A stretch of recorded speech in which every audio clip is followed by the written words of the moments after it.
Hello and welcome to IS Setu. My name is Tushant Yadav and I am the economy faculty at IS Setu. I am going to start a new series on economy previous year question.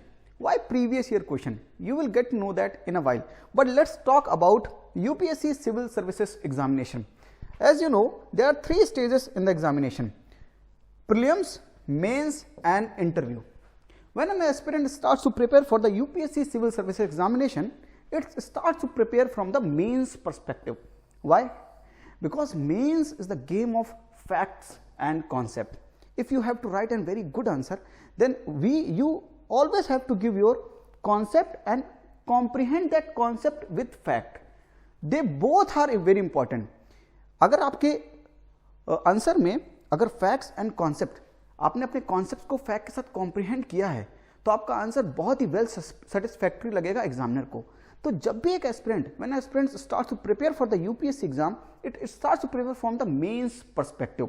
But to reach mains you have to cross a hurdle, that is pre-examination. First formula of this class is P is equal to P. Prelims is the game of practice, but the question is practice of what? We will get to know that.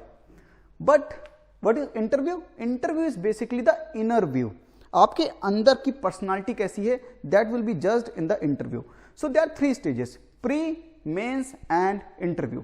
Now as I said, prelims is the game of practice, but practice of what? Practice of facts, practice of concept, practice of elimination technique and practice of common sense. जी हाँ, जब हम बहुत ढेर सारे pressure में होते हैं तो हमारा कॉमन सेंस भी काम नहीं करता है, तो हमें कॉमन सेंस की भी प्रैक्टिस करना बहुत जरूरी है. तो हम चार चीजों की प्रैक्टिस करेंगे: practice of facts, practice of elimination technique, practice of concept and practice of common sense. और ये हम करेंगे through previous year question. Why previous year question? Now previous year questions are of very great help. They are the window to the UPSC question maker. अगर आपको पता है कि UPSC में जो क्वेश्चंस बनाते हैं वो किस माइंड फ्रेम से वो क्वेश्चन सेट करते हैं, तब आप किसी भी टॉपिक को आप उसी पर्सपेक्टिव से पढ़ोगे. That's why previous year questions are of great help. Now my second formula of this class is, one second.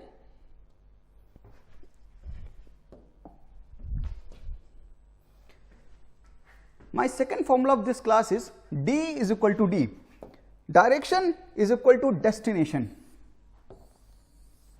Why previous year question? Because they are of great help. अगर आपको previous year questions समझ में आते हैं तो आपको ये समझ में आएगा कि किस डायरेक्शन में आपको अप्रोच करना है किसी भी टॉपिक को. और डायरेक्शन बहुत इंपॉर्टेंट है. देखिए स्मार्ट वर्क क्या होता है? Smart work is working hard in right direction.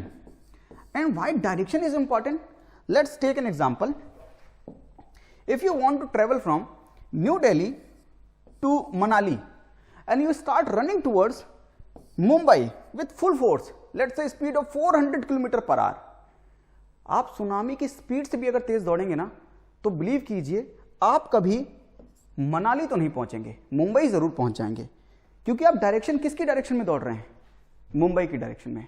And that's why direction is very important. अगर आप 2 किलोमीटर प्रति घंटे की स्पीड से अगर आप मनाली की तरफ अप्रोच करेंगे, then one day will definitely come जब आप मनाली पहुंच जाएंगे. तो डायरेक्शन इज वेरी इंपॉर्टेंट. अगर आपको UPSC civil services examination clear करना है तो आपकी डायरेक्शन किस तरफ ओरिएंट होनी चाहिए? यूपीएससी एग्जामिनर जो होते हैं, जो क्वेश्चन फ्रेम करते हैं, उस तरफ होनी चाहिए.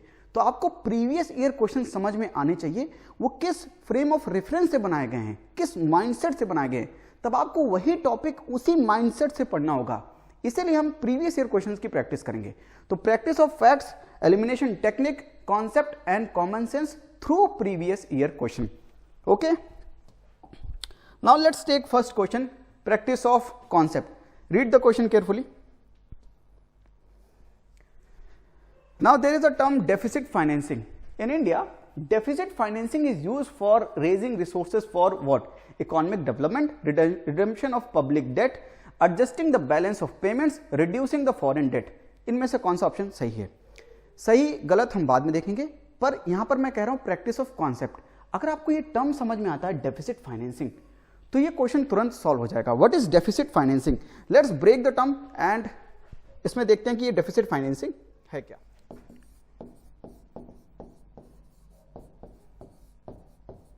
Deficit financing. What is financing? मान लीजिए, let's say in my class there are 100 students and I need 1000 rupees from all of them.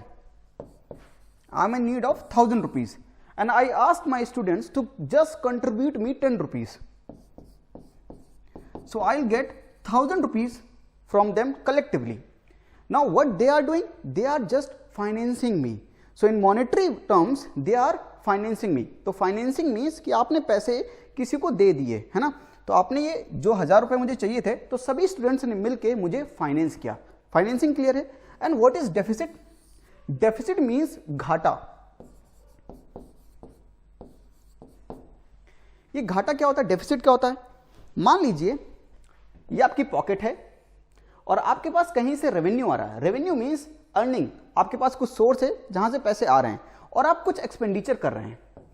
Let's say आपके पास 100 रुपीज की रेवेन्यू है और आपके पास 120 रुपीज का एक्सपेंडिचर है। अरे सर, ये 20 रुपए का एक्सपेंडिचर ज्यादा कैसे हो गया?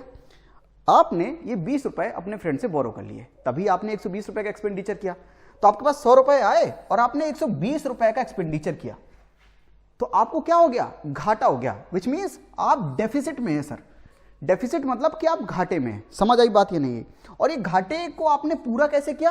किसी से बोरो करके। तो 20 रुपए आपने किसी से बोरो किए, तो आपने क्या किया? उस व्यक्ति ने आपके डेफिसिट को फाइनेंस किया या नहीं? तो डेफिसिट फाइनेंसिंग का मतलब समझ में आ रहा है? अब ये डेफिसिट कई तरीके के हो सकते हैं, रेवेन्यू डेफिसिट, फिजिकल डेफिसिट, ये बाद में समझ सकते हैं इस चीज को। लेकिन यहां पर समझने वाली बात है कि डेफिसिट फाइनेंसिंग क्या है। आपका एक्सपेंडिचर ज्यादा है रेवेन्यू से, तो उस एक्सपेंडिचर, जो ज्यादा एक्सपेंडिचर आपने किया है, उसको पूरा करने के लिए आपको किसी ना किसी से फाइनेंस करवाना पड़ रहा है। क्लियर और नॉट? अगर ये चीज आपको क्लियर है तो अब ये चीज देखिए, in India deficit financing is use for raising what? तो इंडिया की बात कर रहा है, यानी किसकी बात कर रहा है? डेवलपिंग कंट्रीज की। और डेवलपिंग कंट्रीज में हमारी गवर्नमेंट, अगर डेवलपिंग गवर्नमेंट, तो उसको हेवीली एक्सपेंडिचर करना पड़ेगा। क्यों? क्योंकि नई रोड्स बनानी होंगी, कैनल्स बनाने होंगे, नई इंडस्ट्रीज बनानी होंगी, बिल्कुल बनानी होंगी। वेलफेयर स्कीम चलाते हैं जैसे मनरेगा, उसमें बहुत ढेर सारा एक्सपेंडिचर हो रहा है। तो हमारी गवर्नमेंट, डेवलपिंग कंट्रीज की गवर्नमेंट बहुत ढेर सारा एक्सपेंडिचर करती है और उस एक्सपेंडिचर को फाइनेंस करने के लिए अपने डेफिसिट को फाइनेंस करती है। तो ये सब गवर्नमेंट इतना एक्सपेंडिचर कर क्यों रही है? क्योंकि उसको चाहिए इकोनॉमिक डेवलपमेंट। अब देखिए, इतनी ढेर सारी मैंने स्टोरी समझाई डेफिसिट फाइनेंसिंग की। अगर आपको बस इसका कॉन्सेप्ट पता है डेफिसिट फाइनेंसिंग क्या होती है, तो वहां पर आपको किसी को एक्सप्लेन तो करना नहीं है। आपने जैसे डेफिसिट फाइनेंसिंग देखा, इंडिया देखा कि डेवलपिंग नेशन की बात हो रही है, तो किस लिए होगा? Economic development. 2 नंबर आपकी जेब के अंदर। समझ रहे हैं इस बात को? Practice of concept. अगर आपकी कॉन्सेप्ट की प्रैक्टिस है, आपके कॉन्सेप्ट आपके एकदम क्लियर हैं, क्रिस्टल क्लियर, तो आपको वो क्वेश्चन अटेम्प्ट करने में फ्रैक्शन ऑफ सेकंड्स लगेंगे और आपको 2 मार्क्स फ्री के हैं वो। समझ रहे हैं इस बात को? नाउ दूसरी चीज है प्रैक्टिस ऑफ फैक्ट्स। ये आंसर मैंने आपके लिए लगा दिया, आप पढ़ सकते हैं। ये पीडीएफ मैं अपलोड कर दूंगा आईएएस सेतु के टेलीग्राम चैनल पे, ठीक है ना? हम करेंगे प्रैक्टिस ऑफ फैक्ट्स। तो 2012 UPSC asked this question, in India in the overall index of industrial production the indices of 8 core industries have a combined weightage of 37.90%। Worthless. अगर ये नहीं भी बताता तो भी क्वेश्चन सॉल्व हो जाता। कैसे? Which of the following are among the 8 core industries? तो आपसे बेसिकली पूछ रहा है कि 8 कोर इंडस्ट्रीज में कौन सी इंडस्ट्रीज हैं। या तो आपको ये बात पता है या तो आपको ये बात नहीं पता है। फैक्ट्स। अगर ये फैक्ट आपको पता है कि 8 कोर इंडस्ट्रीज क्या हैं, तो आपको सवाल ये आएगा। अगर नहीं पता है तो आप कुछ इसमें तिगड़म नहीं लगा सकते, है ना? कुछ कैलकुलेशन, मैथमेटिक, कुछ भी आप वो चीज नहीं कर सकते हो। 8 कोर इंडस्ट्रीज में कौन कौन सी इंडस्ट्रीज हैं? देखिए कौन कौन सी हैं। मैं साइड हो जाता हूं। Crude oil, steel, natural gas, refinery product, cement, fertiliser, electricity and coal. कहीं पर आपको टेक्सटाइल दिख रहा है? नहीं। तो अगर टेक्सटाइल नहीं दिख रहा है तो यहां पर ये टेक्सटाइल नहीं होगा, तो आंसर क्या हो जाएगा? 1 2 3 4। Answer is C. ये कैसा सवाल है? Practice of facts. It's a factual question. Now let's move to next factual question. 8 core industries से ही रिलेटेड है। क्या है? In India index of 8 core industries which one of the following is given the highest weightage. तो इनमें से किसका highest weightage है, तो ये पूछ रहा है। देखिए यहां पर एक चीज समझिए, अब हाईएस्ट वेटेज की बात हो रही है। एक होता है index of industrial production. Index of industrial production में 40.27% होता है 8 कोर इंडस्ट्रीज का वेटेज। तो 8 कोर इंडस्ट्रीज का वेटेज क्या है? 40.27%। और इसमें 8 कोर इंडस्ट्रीज का पर्टिकुलर वेटेज क्या है? कोल का है 10.33%, क्रूड ऑयल प्रोडक्शन का 8.98%, natural gas, refinery products, fertilisers, steel, cement production, electricity generation. आप परसेंटेज देखिए, सबसे ज्यादा किसका है? Refinery product 28.04%। लेकिन क्या क्वेश्चन में रिफाइनरी प्रोडक्ट्स दिया है? नहीं दिया। क्वेश्चन में क्या क्या दिया है? क्वेश्चन में दिया coal production, electricity generation, fertiliser production, steel production. तो इलेक्ट्रिसिटी का कितना है? 19 पॉइंट समथिंग, 19.85। तो आंसर क्या हो जाएगा? Electricity generation. Answer is B. तो कैसे सवाल है ये? कैसे क्वेश्चन है? Factual question, they are based on facts. आपको ये तो पता है ये चीज कि रिफाइनरी प्रोडक्ट का सबसे ज्यादा वैल्यू है, वेटेज है, उसके बाद इलेक्ट्रिसिटी जनरेशन का है, ये तो आपको नहीं पता है। वहां पर आप गैस वर्क नहीं लगा सकते, ना ही इसमें कॉन्सेप्ट लगा सकते हैं। तो किस तरह के सवाल हैं? Factual basis. तो आपको फैक्ट की प्रैक्टिस बहुत होनी चाहिए। तो फैक्चुअल क्वेश्चन की प्रैक्टिस होनी चाहिए, आपको कॉन्सेप्ट की प्रैक्टिस होनी चाहिए, और एलिमिनेशन टेक्निक की भी प्रैक्टिस होनी चाहिए। पहुंचते हैं एलिमिनेशन टेक्निक पे। पढ़िए ये सवाल। There has been persistent deficit budget year after year.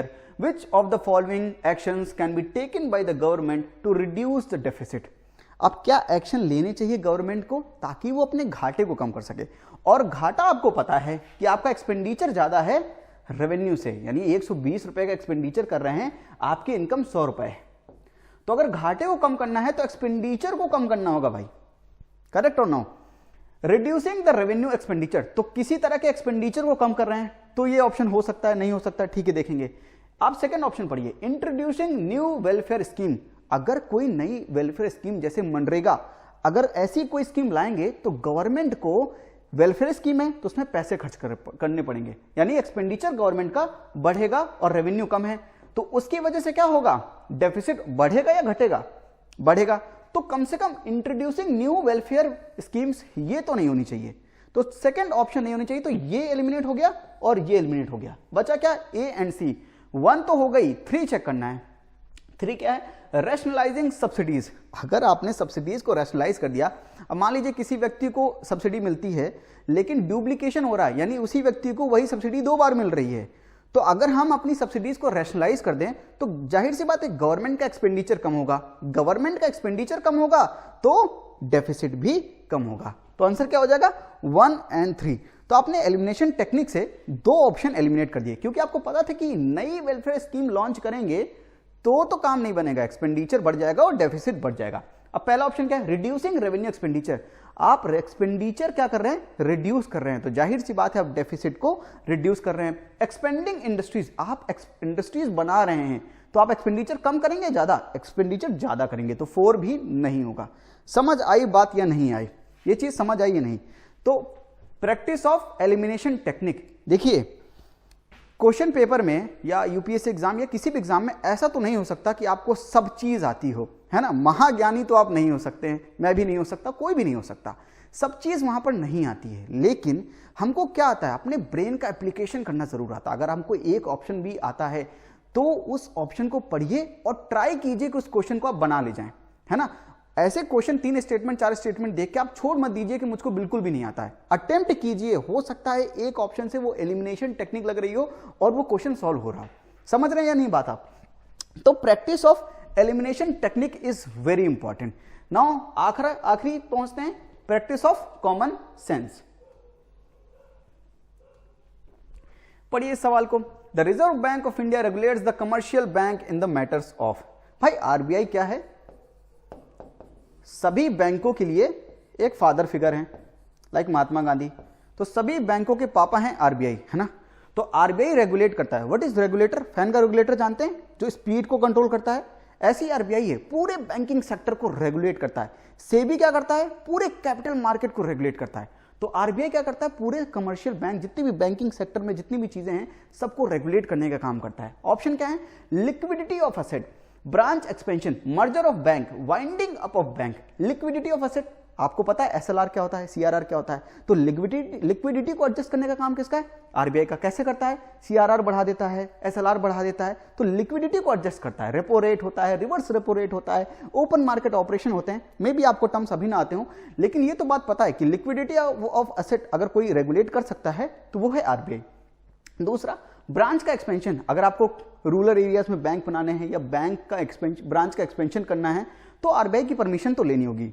Father की परमिशन के बिना आप एक्सपेंड नहीं कर सकते हैं। अगर आपको किसी दूसरे बैंक से मर्ज होना है तो भी अप्रूवल चाहिए होगा आरबीआई का। वाइंडिंग अप ऑफ बैंक, अगर बैंकों का वाइंडिंग अप करना है तो भी एक सर्टिफिकेट होगा जो कि आरबीआई देगा, तब बैंकों की वाइंडिंग अप हो सकेगी। अगर ये चीजें मुझे नहीं भी पता होती ना, केवल ये पता होता कि आरबीआई पूरे बैंकिंग सेक्टर को रेगुलेट करता है, तो ये सवाल मैं कॉमन सेंस से भी कर सकता था। लेकिन अंडर ट्रेमेंडस प्रेशर हमारा कॉमन सेंस वर्क ही नहीं करता, इसलिए हमें अपने कॉमन सेंस की भी वर्क करने की प्रैक्टिस करनी पड़ेगी। समझ रहे हैं? तो 2013 में ये सवाल पूछा गया था, इसका आंसर क्या हो जाएगा? 1, 2, 3 एंड 4। तो आपको प्रैक्टिस करनी है 4 चीजों की। Practice of facts, practice of concept, practice of elimination technique and practice of common sense. तो 4 चीजों की प्रैक्टिस होगी, है ना। और हम प्रैक्टिस करेंगे थ्रू प्रीवियस ईयर क्वेश्चन। ये बात समझ आई नहीं आई? तो अगली बार जब हम मिलेंगे तो और प्रीवियस ईयर क्वेश्चंस होंगे, फैक्चुअल हो सकते हैं, कॉन्सेप्चुअल हो सकते हैं, और हम सभी को अच्छी तरह से समझ के ये समझेंगे कि हमारी डायरेक्शन क्या यूपीएससी की तरफ है या नहीं। तो हम उन टॉपिक्स को उसी फ्रेम ऑफ रेफरेंस से पढ़ेंगे, उसी माइंड फ्रेम से पढ़ेंगे। समझ रही बात या नहीं? ठीक है, तो आज के लिए इतना ही। थैंक यू, नमस्ते, जय हिंद।